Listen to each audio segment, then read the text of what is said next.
Okay, so episode 3 of I Feel You Linger in the air. Poor Jom still can't seem to catch a break. So in this episode, he found himself in the middle of a moral dilemma when he was essentially, being interrogated by the master about his wife meeting up with her true lover. Now, this is exactly the last thing Jom needed. He was barely recovering from seeing and the girl he left him for.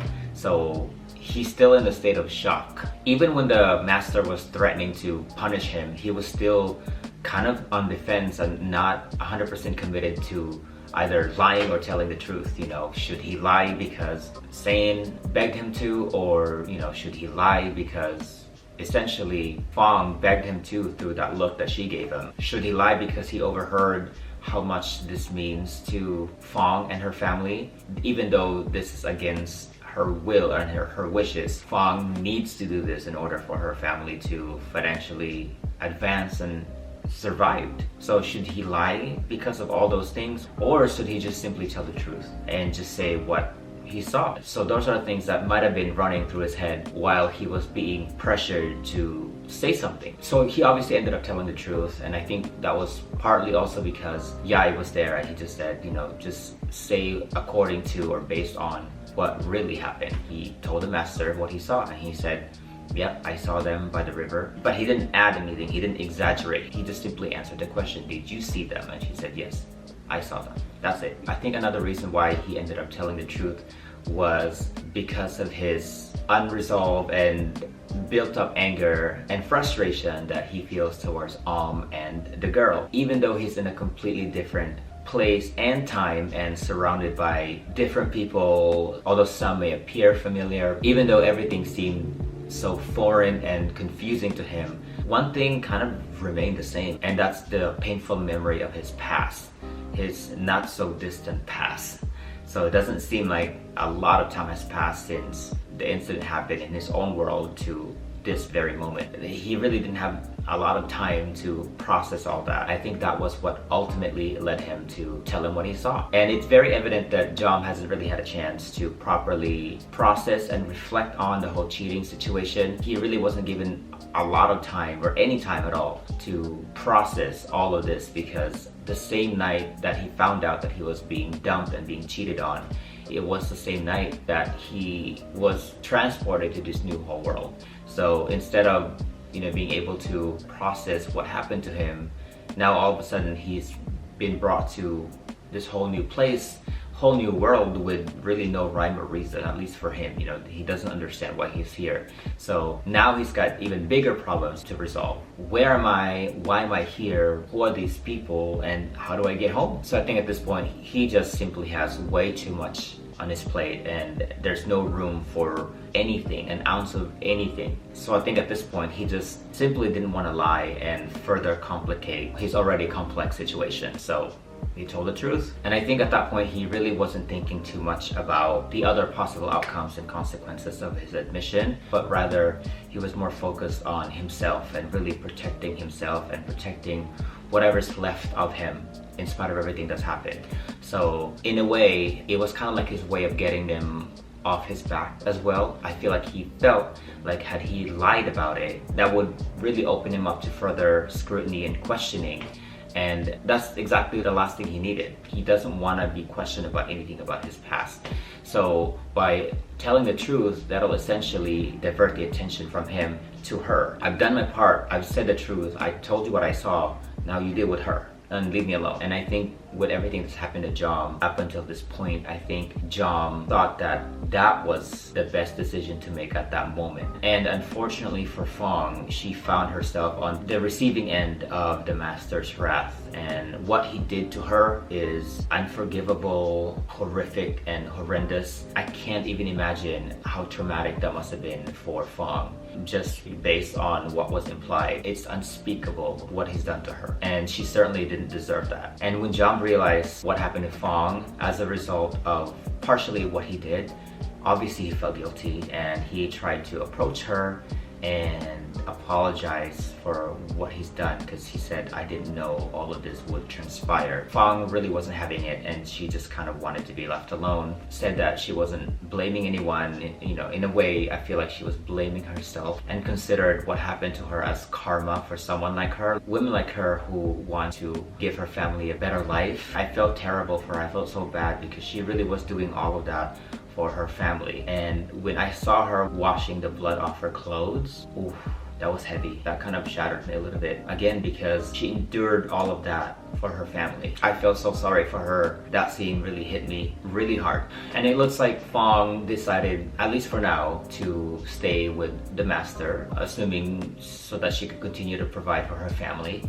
And she pretty much told Sayan, forget about us, and essentially sacrificing her happiness in exchange for her family's financial security and advancement. And this decision obviously did not sit well with Sayan, and he decided to confront Jom while he was intoxicated. Sayan accused Jom of essentially ratting them out and ruining his relationship with her, calling him, mentally ruthless and not being sympathetic with him, and even threatened to kill him. I mean, I understand Sayan is desperate at this point. He's been pushed way beyond his limit and he probably felt powerless against the master. So to him, an easier target would be Jom, especially because he had begged him for his sympathy and to essentially not say anything.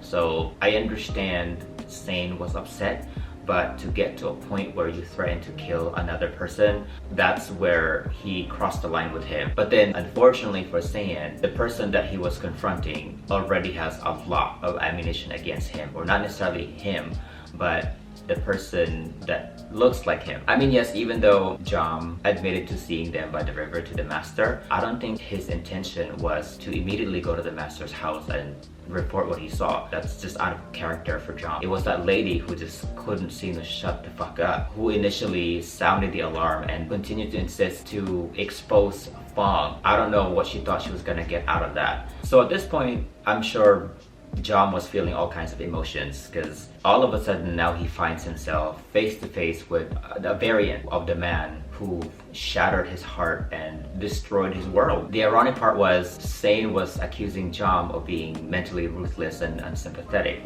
because that's exactly how was to Jom when he left him for her. So I can't even imagine how hurtful and insensitive and offensive that must have sounded, especially hearing it from somebody who looks exactly like At that point, I just felt bad for Saen as well because I felt like he walked into a situation that he wasn't prepared for. He ended up partially paying for what did to Jom. So, he had that look as he was taking the punches on the ground. He seemed confused, already feeling down and feeling like you've lost the love of your life, and then now you're on the ground getting your ass beat. That must have been so humiliating, so I felt terrible for him. But then, unfortunately for Sayan, he messed with the wrong person because not only did he look like but he was also provoking him and even threatening to kill him. And Jom is locked and loaded, has been locked and loaded for quite some time, and he just needed the perfect outlet. And here comes Sayan. He walked straight into it. And Jom has been pushed way beyond his limits, and this was his breaking point. So naturally, he snaps. And this is the first time Jom has been able to express how he felt about this whole thing to even though this is not really But yeah, this is the first time he's been able to really let it out. He was like, you're asking me to sympathize with you, but have you ever considered sympathizing with me? Have you ever considered my feelings? And you ask me for all of these things? I can't give you what you're asking of me because it's a lot, especially for what you did to me. You're not getting anything from me. Nothing. I felt that pain. I felt all of those anger that was built up that he was finally able to release. I felt his anger through the screen. That scene was so powerful, so emotional. And then all of a sudden I just started tearing up. And initially I wasn't quite understanding where it was coming from. But as I thought about it, I think I started crying because I felt sorry for everyone involved. I felt sorry for Jom because this is the first time I've really seen him crack. And we all know how much he's been through. and how much he's been able to endure. So at some point, you know, something's gotta give, and he finally reached his threshold and again snapped. He's usually calm and collected and just keeps to himself and tries his best to navigate his way around this new home. But after this altercation with Saen, it was very evident that he still has a lot on his chest that he has yet to express. Poor Jom. And I also felt bad for Saen because he felt like he's losing the love of his life. And I'm sure he and Fong had a lot of plans for their future together and their future family together, but all of that has been thrown out the window because of what happened.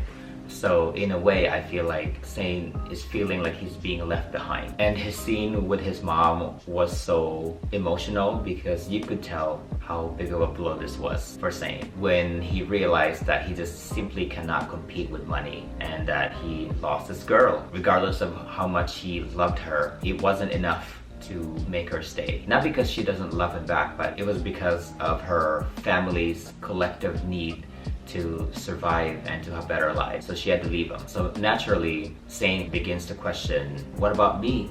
Is she just gonna leave me? What did I do wrong? Which was, I thought, another interesting irony because Jom also asked those questions when he was dumping him. Jom was like, wait, you love her? What about me? Don't you love me anymore? What did they do wrong? So the irony there I thought was very interesting. It felt like the tables have turned on or Saen and on Jom for that matter. It almost felt like karma was hitting Saen for what did to Jom. So by this point, I was already emotionally exhausted from crying, but it didn't end there because the scene that really shattered me was that scene where Jom was dipping his arm into the water and asked to be brought home. Oh, I feel so bad for him. He just looked so tired of everything and just really wanted to be brought back home. I felt his pain. I couldn't stop crying. I felt Jom's pain. I just wanted to give him a hug because he felt alone and confused and lost, and horrible things seem to be happening to him. So he just wants out. He's been put through so much and been pushed beyond his limits with no explanation as to why this had to happen to him. So when he started crying, I was like, oh, I just wanted to give him a hug. But his conversation with Yai shortly after that was very much needed, especially when Yai asked him how he was doing. And boy, was that a loaded question. I'm glad you asked. And this is the first time Jom really verbally acknowledged the things that he's been struggling with since being here. He said that he's still struggling to fit in and he feels like he's in a completely wrong place, that he's confused and he doesn't understand why bad things seem to be happening to him. He doesn't believe that he deserves any of this. So naturally, he breaks down. I can't even imagine the sense of relief, even though he still has a long way to go, but just simply being able to get this off of your chest, I'm sure he felt a sense of relief that he doesn't have to keep it all in there.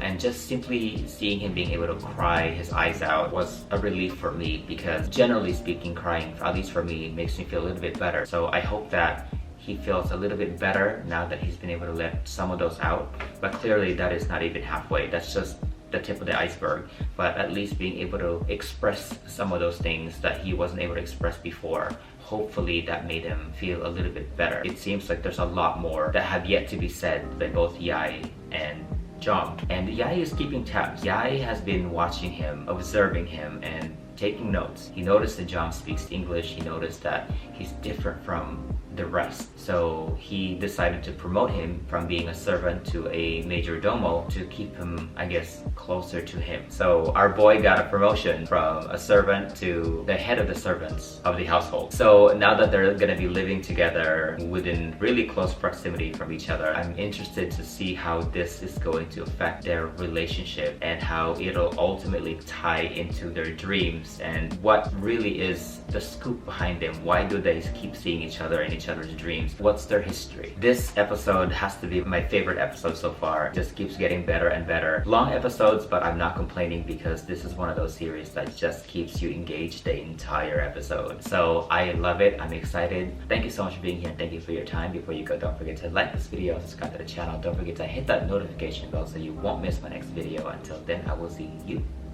later.